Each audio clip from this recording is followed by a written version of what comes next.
Welcome back to Raid Guides in a Trenchcoat, featuring the return to Ivalice Alliance raids. From Ink of Blackest Night, we paint happy little trees. Alright, so before we get this show on the road, I'm going to give the disclaimer that you're probably going to want to start to queue in for the raid now. Ready, set, go. I get it. You don't know what you're doing, it'll all be fine. Queuing for this raid is like going to the DMV, but in the comfort of your own home furniture, especially on DPS. You can't go and do anything else because the second you get up to go to the bathroom, your number is going to be called and then you're going to get a queue dodge penalty and it's right back to a 15, 25, 45 minute wait. Alright, that's enough intro, let's dive right into...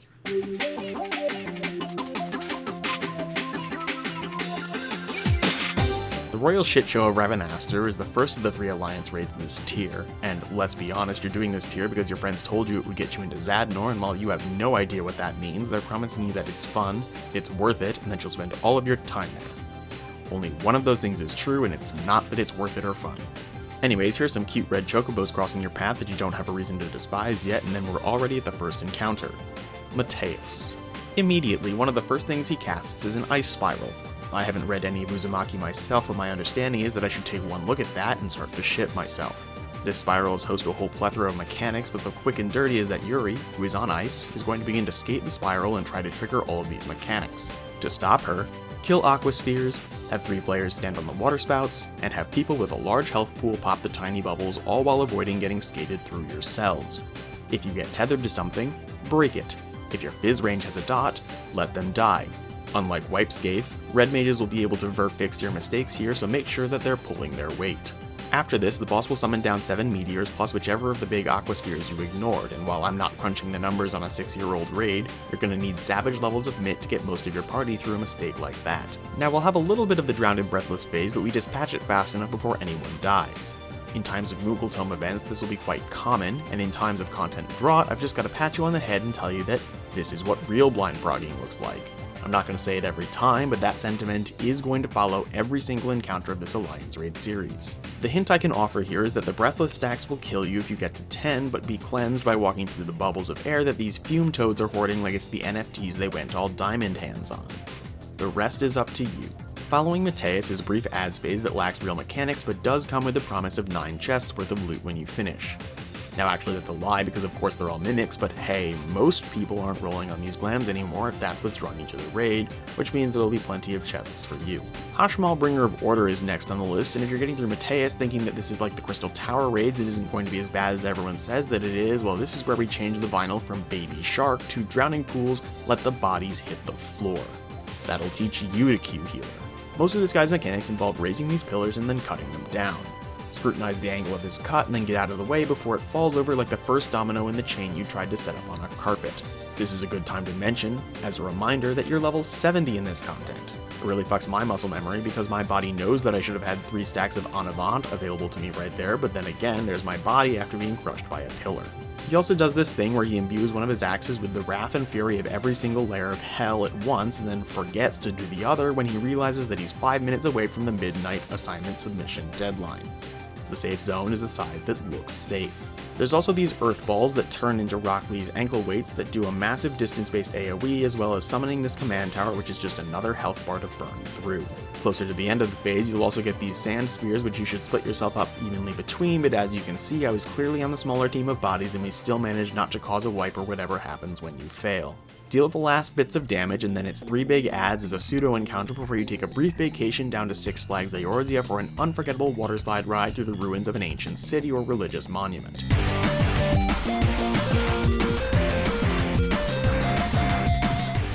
Just make sure that people go through all 3 of the different water gates, or else it's going to be a really long wait to get to the next encounter. Honestly, I don't know what happens if you fuck up that bad, and let's just hope that you won't ever have to learn. Rofo Kali is next on the docket, and most of his stuff is pretty telegraphed. There's a target line AoE where one person is going to get to herd the rest of the party around like a drunken sheepdog, and then there's an 180-degree cleave, some targeted AoEs, and these big wall-to-wall line dashes that will make anyone who's been playing without a sprout tank recently very jealous of their pulls. The interesting mechanic for the first half of this fight is Trample, which will see the boss doing a large figure 8 attack and dealing a bunch of damage mostly to people that have to hug his ass to do damage. God, I love being a fizz range. In the second half, he'll start to play with little manhole cover sized mechanics in the form of these pulsating blue roots and vines, which you should just stay away from, and these Ascian City Dark Seal manhole covers which need to be interacted with in order to clear. Play with all of those on Mobius Loop for a little bit, and then we're already at the final boss of our first raid. While we wait for our cutscene, gamers, which you should always do, let's check in on those queue timers. Yeah, that looks about right. So beyond the standard telegraphed AoEs and bigger AoEs, we'll be playing with either Yu-Gi-Oh! Or Magic the Gathering. Argath the Dolphus will flash each player either Blue Eyes White Angel or a Blue-Red Is It I'm Trying to Control You. Each player will get a different thing, so you can't rely on your buddy's callouts here. You'll then get a very basic command like, look at me, or stay still. If you got the blue eyes, you're role-playing as an obedient little golden child who does whatever their daddy tells them to do. And if you get the red eyes, then it's your turn to be an absolute shithead of a brat. Obey or disobey accordingly. You'll also periodically get these blue swords which will make big plus sign danger zones, and it's in your best interest to get these to places that won't fuck over your team. Similarly, an army of zombies will be raised who will all track different players, and while it looks like them tethering will do bad things, the power of 24 AoEs is going to be a lot faster than waiting for everyone to tab target the little losers individually. You'll have to beat Crushing Loneliness and Despair in this mechanic where you quickly destroy crystals of emptiness, and then you'll have to beat Crushing Loneliness and Despair as you cope with the spinning finger of misdirection above your head and forego slide casting so as to not mess up your momentum.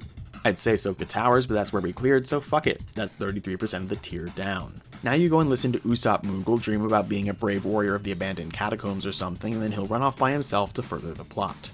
Or maybe that was just how they bridged the 8 months between the Alliance raid drops, because honestly, the fucker probably got lost, and I don't think that anyone was looking for him in that time.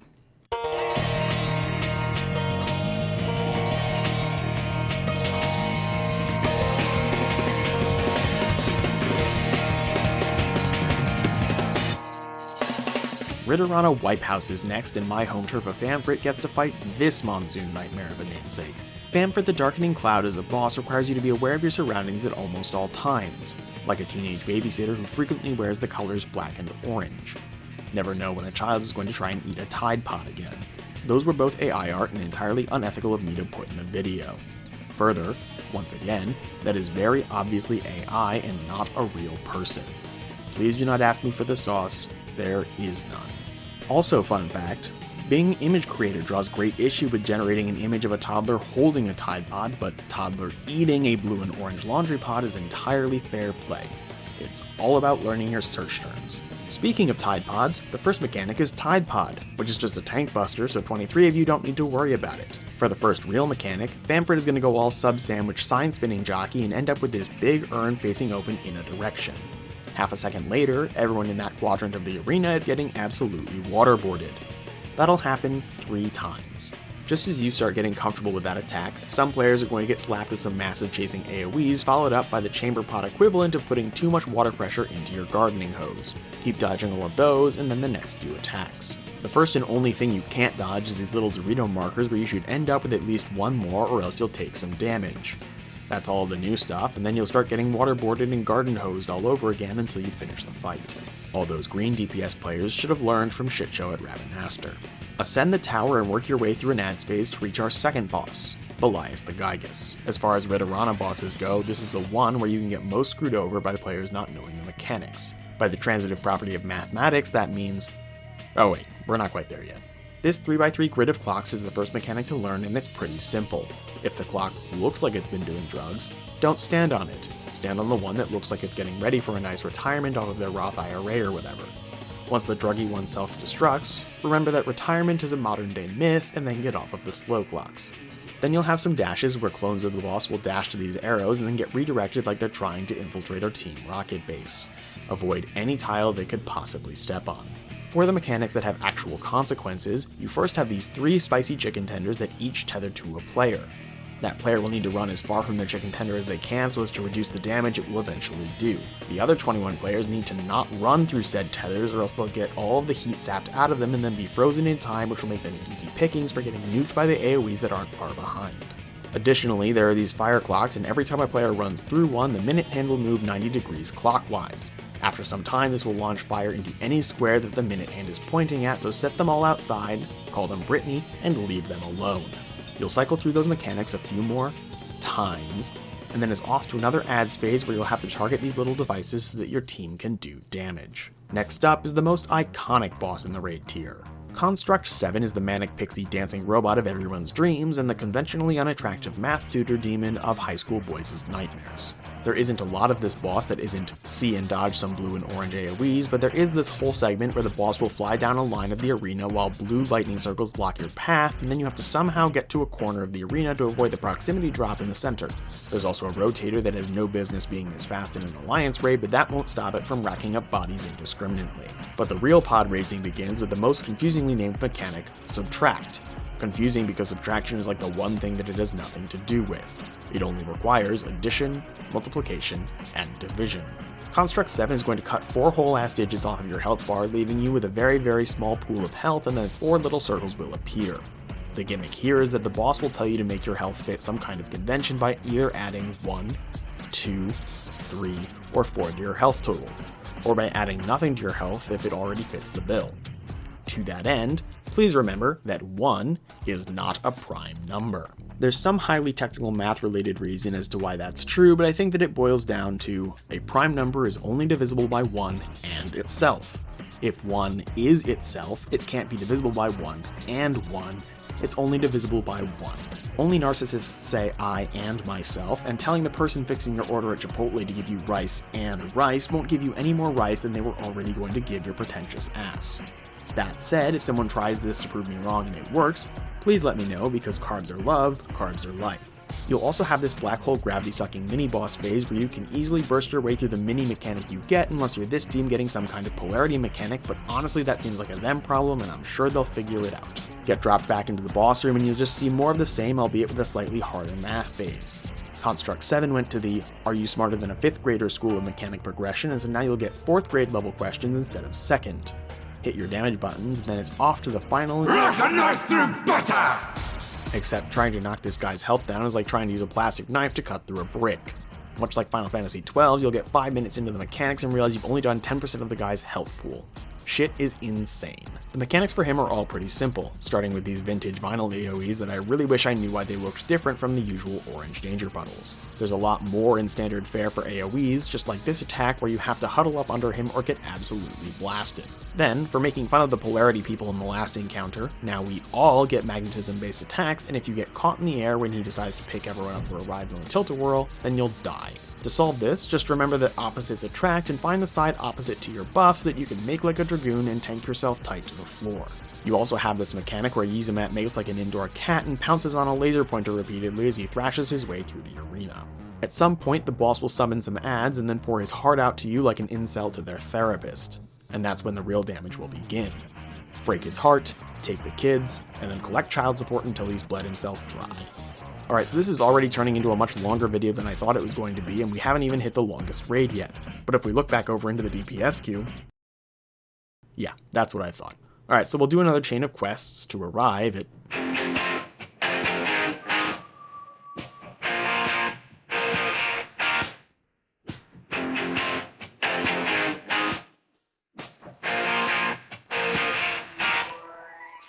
For all intents and purposes, this should be the alliance raid most people are best at because it always gives the most Moogle tomes, so it ends up being the one that people queue for the most. Now also keep in mind that best does not mean good, it just means best. The best thing on the menu at Arby's is the beef and cheddar, but I think my toilet would rather I eat a month's worth of Taco Bell rather than deal with anything that Arby's does to my body. And with that mental image festering, Wereboned Monastery opens up with Mustadio, the rootin' tootin' gunslinging robot. He'll start off with right and left handgun, which targets a little more than that half of the corresponding side of the stage respectively.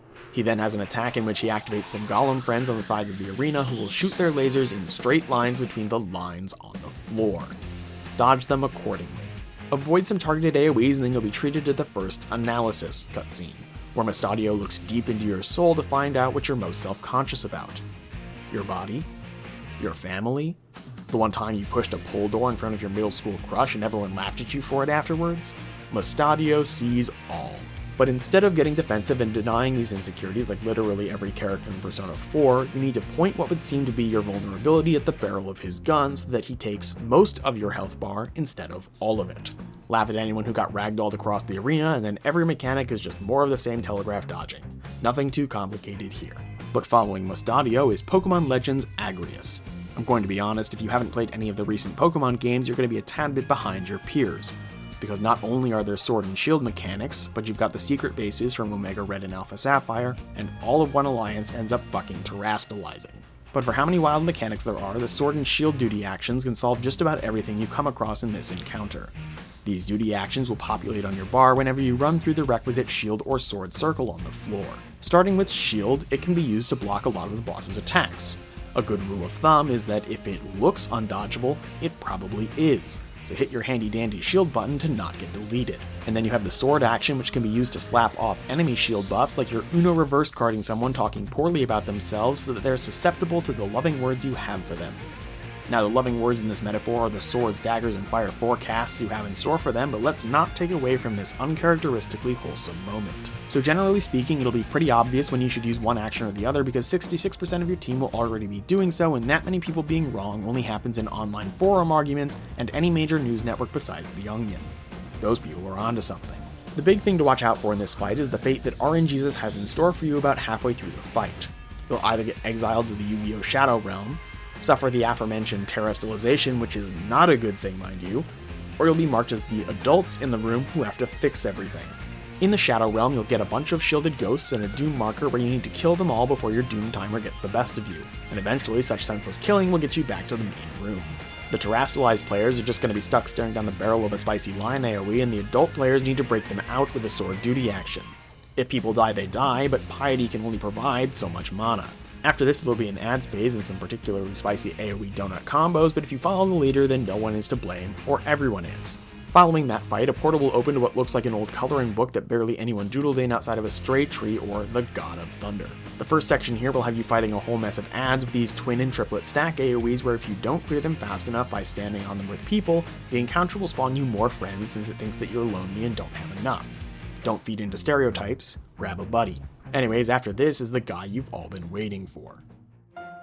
Your coming was foretold, servant of Ivalice. Or perhaps you serve another. Mr. Thunder God over here is a guy, no, a man, who went to the Zoro school of wielding 3 swords, but instead of using his mouth, he willed a third arm into existing. I am Count Sinolphus Orlando. Your journey ends here. Spread out around the arena into your alliances because as a team you're going to need to take on all 3 of these swords simultaneously.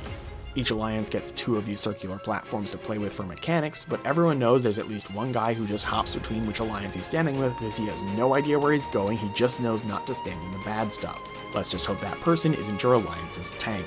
A piteous display.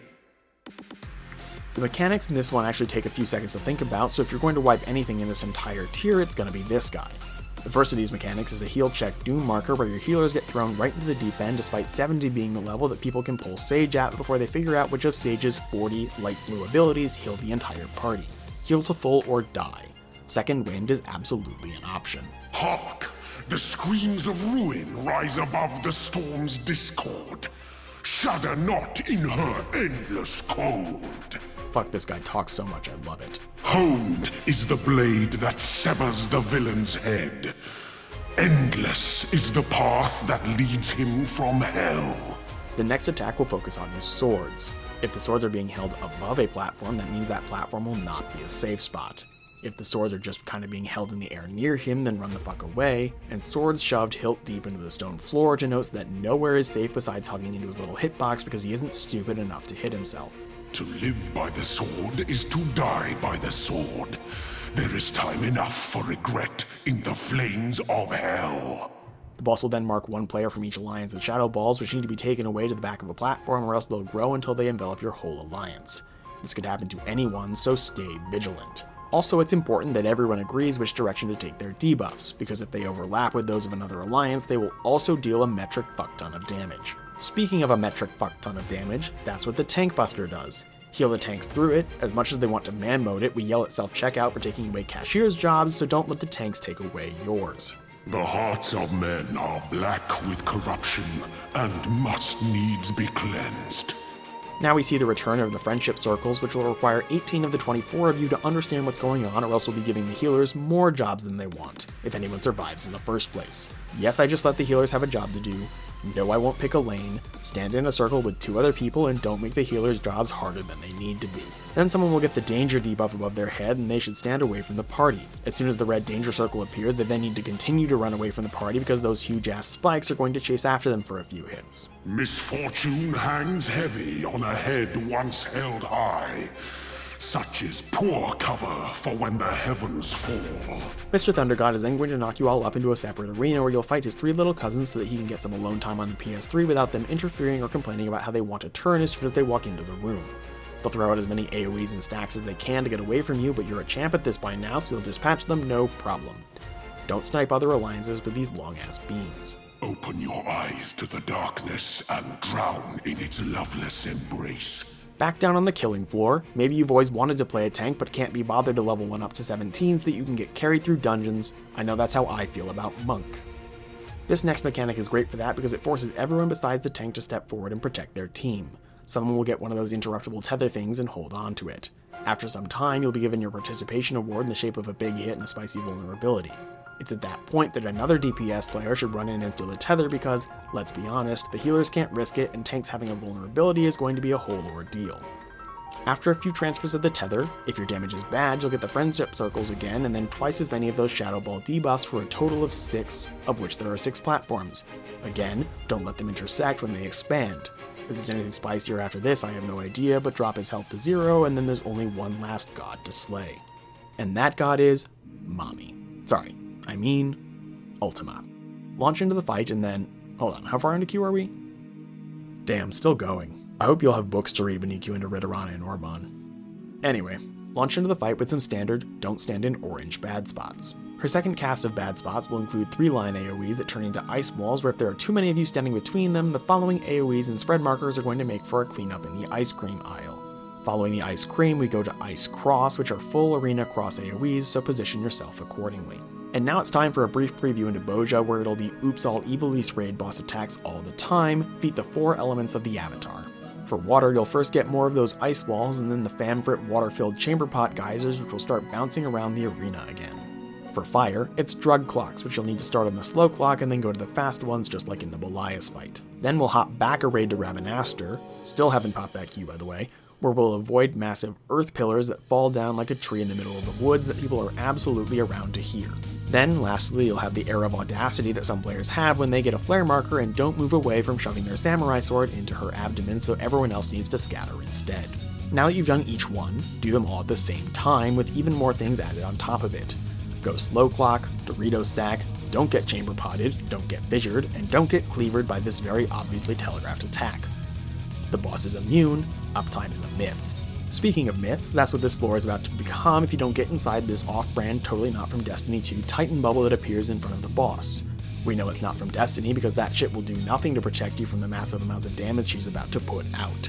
So shield, mitt, and heal your way through an onslaught of attacks until you kill the Ruination and then rediscover your love for Final Fantasy's lack of fall damage. In Phase 2, you'll have these AoE columns that will get blown down the arena, so it's best to stand inside of one and wait for it to be cast away. Next, you'll have these chase markers that are chasing seemingly nothing, but actually they're chasing really dangerous endangered birds. Stand under them because if they crash into the ground and die, PETA is going to be the one coming after you. Here, we also see the return of the non-tanks as tanks passable tether. Then you've hit the crazy maze phase.